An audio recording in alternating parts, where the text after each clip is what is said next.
केदारनाथ मंदिर भारत के उत्तराखंड राज्य के रुद्रप्रयाग जिले में स्थित हिंदुओं का प्रसिद्ध मंदिर है। उत्तराखंड में हिमालय पर्वत की गोद में केदारनाथ मंदिर 12 ज्योतिर्लिंग में सम्मिलित होने के साथ 4 धाम क और पंच केदार ख में से भी एक है। यहाँ की प्रतिकूल जलवायु के कारण यह मंदिर अप्रैल से नवंबर माह के मध्य ही दर्शन के लिए खुलता है। पत्थरों से बने कत्यूरी शैली से बने इस मंदिर के बारे में कहा जाता है कि इसका निर्माण पांडवों के पौत्र महाराजा जन्मेजय ने कराया था। यहाँ स्थित स्वयंभू शिवलिंग अति प्राचीन है। आदि शंकराचार्य ने इस मंदिर का जीर्णोद्धार करवाया। 1 जून 2013 के दौरान भारत के उत्तराखंड और हिमाचल प्रदेश राज्यों में अचानक आई बाढ़ और भूस्खलन के कारण केदारनाथ सबसे अधिक प्रभावित क्षेत्र रहा। मंदिर के आसपास की मकानें बह गई। 2 इस ऐतिहासिक मंदिर का मुख्य हिस्सा एवं सदियों पुराना गुंबद सुरक्षित रहे, लेकिन मंदिर का प्रवेश द्वार और उसके आसपास का क्षेत्र पूरी तरह तबाह हो गया। 3 केदारनाथ मंदिर एक अनसुलझी पहेली है। केदारनाथ मंदिर का निर्माण किसने करवाया था, इसके बारे में बहुत कुछ कहा जाता है। पांडवों से लेकर आदि शंकराचार्य तक। आज का विज्ञान बताता है कि केदारनाथ मंदिर शायद 8वीं शताब्दी में बना था। यदि आप ना भी कहते हैं तो भी यह मंदिर कम से कम 1200 वर्षों से अस्तित्व में है। केदारनाथ की भूमि 21वीं सदी में भी बहुत प्रतिकूल है।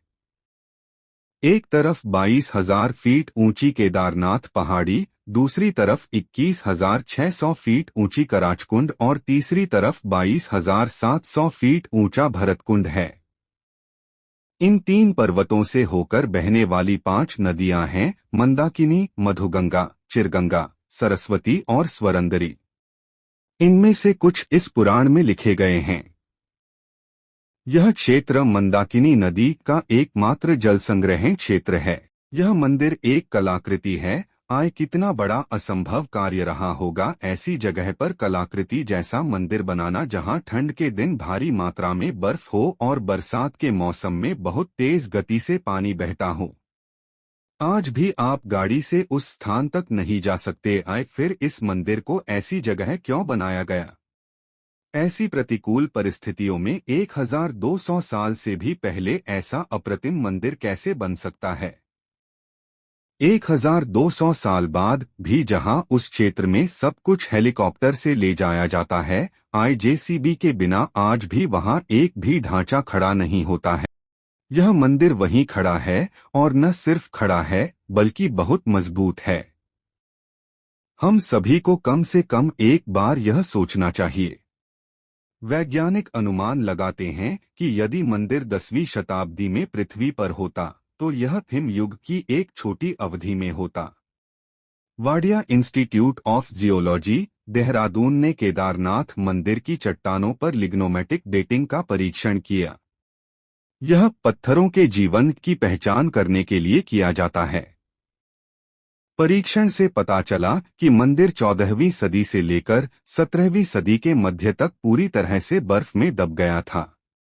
हालांकि मंदिर के निर्माण में कोई नुकसान नहीं हुआ। 2013 में केदारनाथ में आई विनाशकारी बाढ़ को सभी ने देखा होगा। इस दौरान औसत से 375% अधिक बारिश हुई थी। आगामी बाढ़ में 5,748 लोग, सरकारी आंकड़े, मारे गए और 4,200 गांवों को नुकसान पहुंचा। भारतीय वायुसेना ने 1,10,000 से ज्यादा लोगों को एयरलिफ्ट किया। सब कुछ ले जाया गया। लेकिन इतनी भीषण बाढ़ में भी केदारनाथ मंदिर का पूरा ढांचा जरा भी प्रभावित नहीं हुआ। भारतीय पुरातत्व सोसाइटी के अनुसार बाढ़ के बाद भी मंदिर के पूरे ढांचे के ऑडिट में 99% मंदिर पूरी तरह सुरक्षित है। 2013 की बाढ़ और इसकी वर्तमान स्थिति के दौरान निर्माण को कितना नुकसान हुआ था, इसका अध्ययन करने के लिए IIT मद्रास ने मंदिर पर NDT परीक्षण किया। साथ ही कहा कि मंदिर पूरी तरह से सुरक्षित और मजबूत है। यदि मंदिर दो अलग अलग संस्थानों द्वारा आयोजित एक बहुत ही वैज्ञानिक और वैज्ञानिक परीक्षण में उत्तीर्ण नहीं होता है, तो आज के समीक्षक आपको सबसे अच्छा क्या कहता? मंदिर के अक्षुण्ण खड़े रहने के पीछे जिस दिशा में इस मंदिर का निर्माण किया गया है, व जिस स्थान का चयन किया गया है, ये ही प्रमुख कारण हैं। दूसरी बात यह है कि इसमें प्रयोग किया गया पत्थर बहुत सख्त और टिकाऊ होता है। खास बात यह है कि इस मंदिर के निर्माण के लिए प्रयोग किया गया पत्थर वहां उपलब्ध नहीं है। तो जरा सोचिए कि उस पत्थर को वहां कैसे ले जाया जा सकता था। उस समय इतने बड़े पत्थर को ढोने के लिए इतने उपकरण भी उपलब्ध नहीं थे। इस पत्थर की विशेषता यह है कि 400 साल तक बर्फ के नीचे रहने के बाद भी इसके गुणों में कोई अंतर नहीं है। आज विज्ञान कहता है कि मंदिर के निर्माण में जिस पत्थर और संरचना का इस्तेमाल किया गया है तथा जिस दिशा में बना है, उसी की वजह से यह मंदिर इस बाढ़ में बच पाया। केदारनाथ मंदिर उत्तर दक्षिण के रूप में बनाया गया है, जबकि भारत में लगभग सभी मंदिर पूर्व पश्चिम हैं। विशेषज्ञों के अनुसार यदि मंदिर पूर्व पश्चिम होता तो पहले ही नष्ट हो चुका होता, या कम से कम 2013 की बाढ़ में तबाह हो जाता। लेकिन इस दिशा की वजह से केदारनाथ मंदिर बच गया है। इसलिए मंदिर ने प्रकृति के चक्र में ही अपनी ताकत बनाए रखी है। मंदिर के इन मजबूत पत्थरों को बिना किसी सीमेंट के एशलर तरीके से एक साथ चिपका दिया गया है। इसलिए पत्थर के जोड़ पर तापमान परिवर्तन के किसी भी प्रभाव के बिना मंदिर की ताकत अभेद्य है। टाइटैनिक के डूबने के बाद पश्चिमी लोगों ने महसूस किया कि कैसे एनडीटी परीक्षण और तापमान ज्वार को मोड़ सकते हैं। लेकिन भारतीय लोग, क्या केदारनाथ उन्नत भारतीय वास्तुकला का ज्वलंत उदाहरण नहीं है?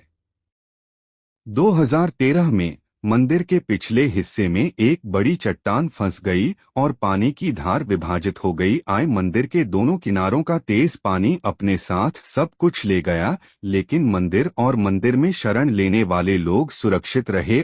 जिन्हें अगले दिन भारतीय वायुसेना ने एयरलिफ्ट किया था। सवाल यह नहीं है कि आस्था पर विश्वास किया जाए या नहीं, लेकिन इसमें कोई संदेह नहीं है कि मंदिर के निर्माण के लिए स्थल, उसकी दिशा, वही निर्माण सामग्री और यहाँ तक कि प्रकृति को भी ध्यान से विचार किया गया था, जो 1200 वर्षों तक अपनी संस्कृति और ताकत को बनाए रखेगा। हम पुरातन भारतीय विज्ञान की भारी यत्न के बारे में सोचकर दंग रह गए हैं। शिला जिसका उपयोग 6 फुट ऊंचे मंच के निर्माण के लिए किया गया है, कैसे मंदिर स्थल तक लाई गई। आज तमाम बाढ़ों के बाद हम एक बार फिर केदारनाथ के उन वैज्ञानिकों के निर्माण के आगे नतमस्तक हैं, जिन्हें उसी भव्यता के साथ 12 ज्योतिर्लिंगों में सबसे ऊंचा होने का सम्मान मिलेगा।